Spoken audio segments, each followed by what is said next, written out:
what Indonesia is showing is that it is possible to develop a democracy and a modern economy that neither compromises people's security nor their ability to practice their religion.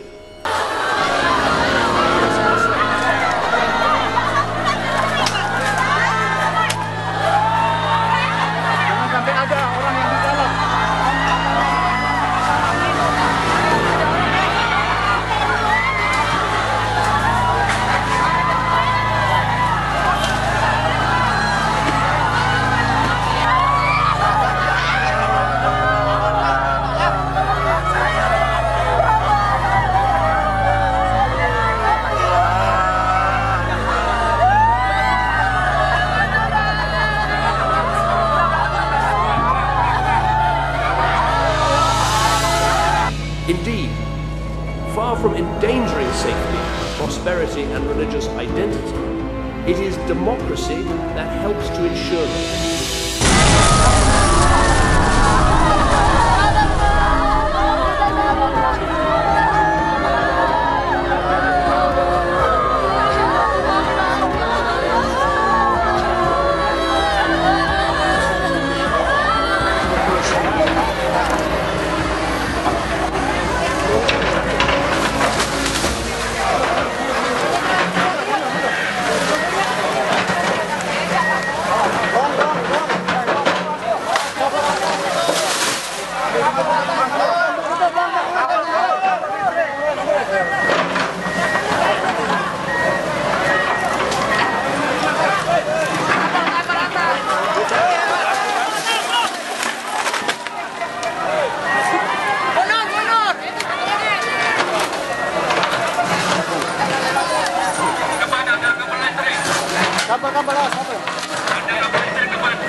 And this has huge implications for others around the world seeking the same fundamental freedoms. And also, another one of their manipulation techniques. Wow, that doesn't seem suspicious at all.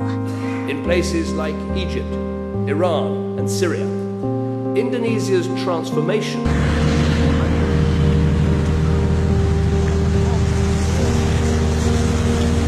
dari mana?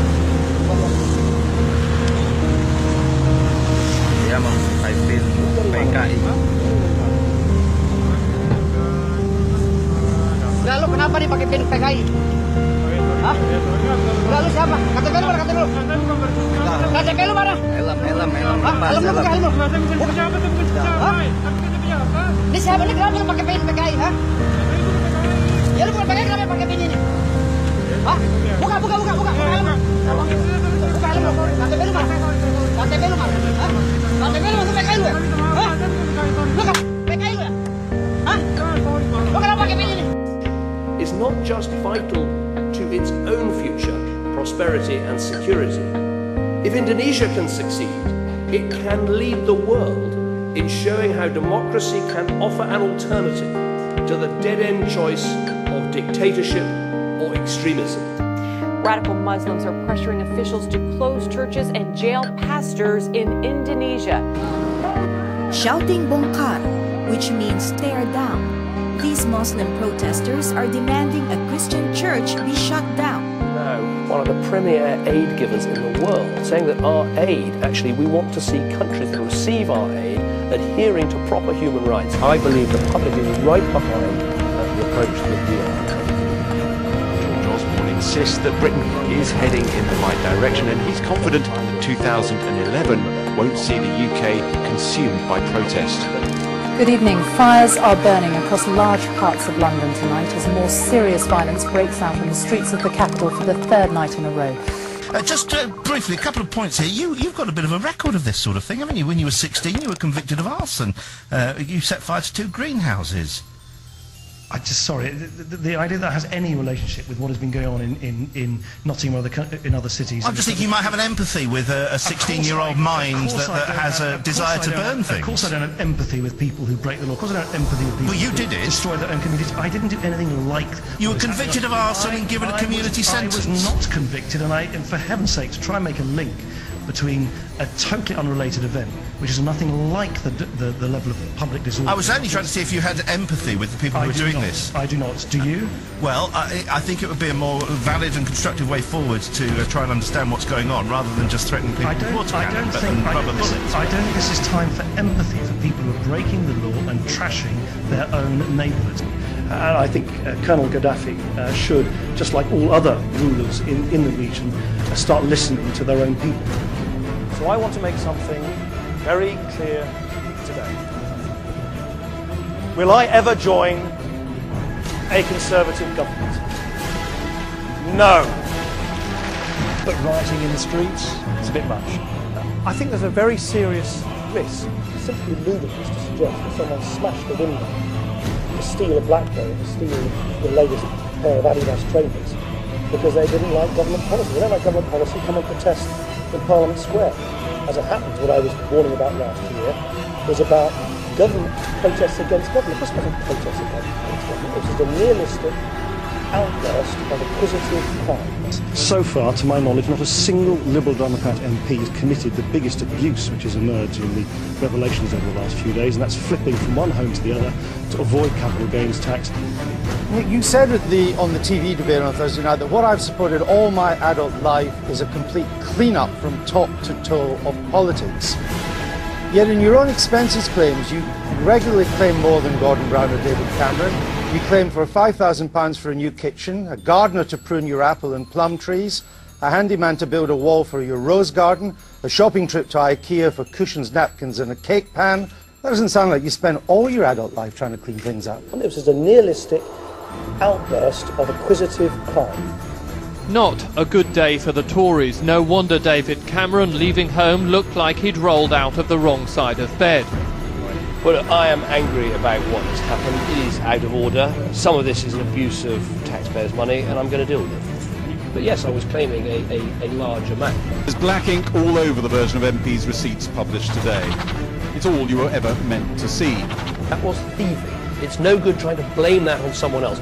All irresponsibility should be punished. There are MPs in prison, and a damn good thing too, excuse my But most language. people were allowed to pay back what they had taken wrongly. Those that broke the law are being thrown into jail for what they did. And explained that there's one particular bill I've paid back money for. There's no new information in what's come out today. I've always been very clear about what I've claimed for and when I claimed for it and all the rest of it. It was essential maintenance on my house. Water was coming through my loft and down the wall of my sitting room. I have to have 2 homes. Consequently, the cleaning and the maintenance and the overkeep and the looking after has to be done by somebody. But yes, I was claiming a large amount. What a lot of self-serving double standards. But yes, I was claiming a large amount. It's the next big scandal waiting to happen. It's an issue that, frankly, crosses party lines and has tainted our politics for too long. It's an issue that exposes the far too cosy relationship between politics, government, business and money. I'm talking about lobbying, and we all know how it works. The lunches, the hospitality, the quiet word in the ear, the ex-ministers and ex-advisors for hire, helping big businesses find the right way to get its way.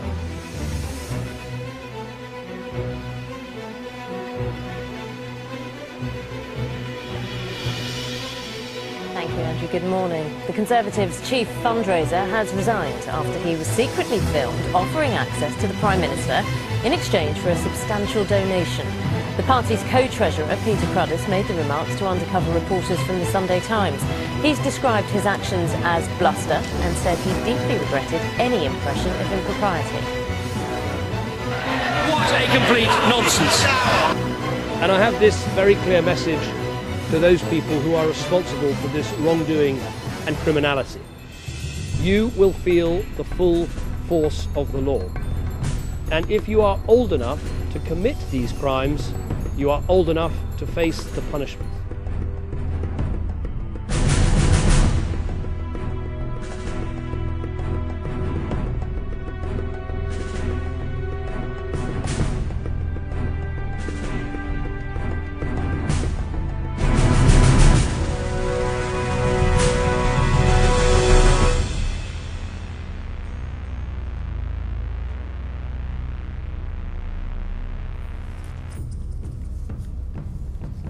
President, Prince Philip and I are delighted to welcome you both to Buckingham Palace this evening.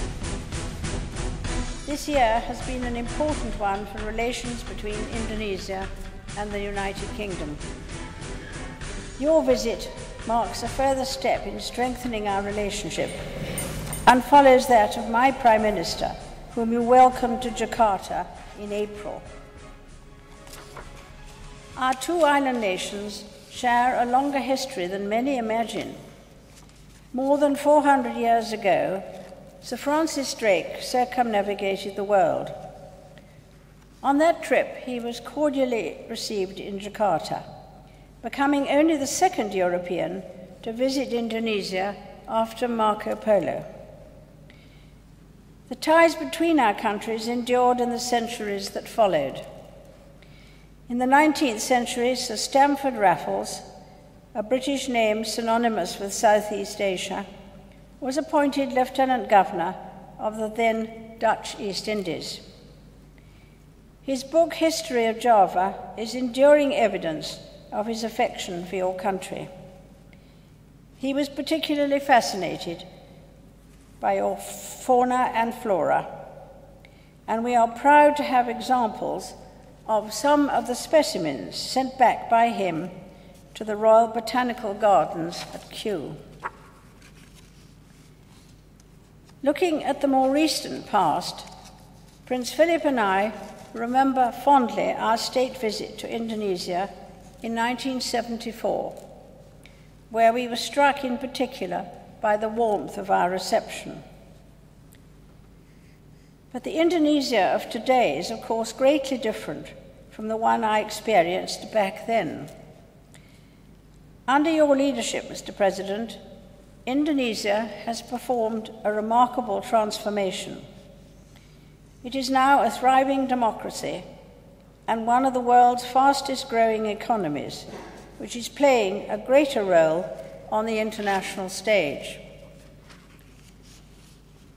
We share a common interest in a successful global economy underpinned by free trade. Despite difficult economic times, our trade relationship is strong, and last year you mounted a successful promotion of Indonesian products here in London. The United Kingdom is the second largest European investor in Indonesia, and we have a strong presence in areas such as financial services, energy, and the creative industries. As well as successes, we have also shared sorrow, notably in the dreadful events of the Bali bombings, the 10th anniversary of which we have marked this month. So it is clear, Mr. President, that we have common interests. But the partnership between Britain and Indonesia is also shaped by common values. Your visit is an opportunity for us to develop all aspects of our relationship, from trade and investment to areas such as climate change and education, as well as foreign policy and international security, where we share common values on the global stage as we work together in the international community to build the momentum for peace. For example, you have shown regional leadership in spreading the values of Indonesia's vibrant democracy through the Bali Democracy Forum. I congratulate you on this increasingly influential event. I am pleased to note that during your visit, you, my Prime Minister, and the President of Liberia will be co-chairing a meeting of the high-level panel on the post-2015 development agenda, widely regarded as a vital piece of work in eradicating global poverty.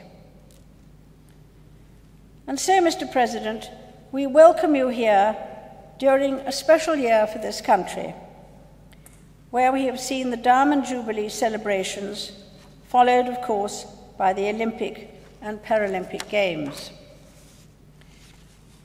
A spirit of togetherness and cooperation has been the hallmark of this year.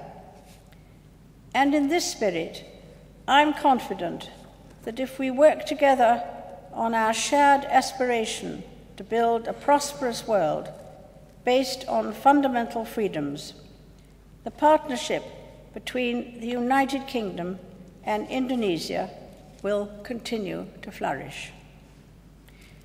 Ladies and gentlemen, I ask you to rise and drink a toast to the President and people of Indonesia.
you.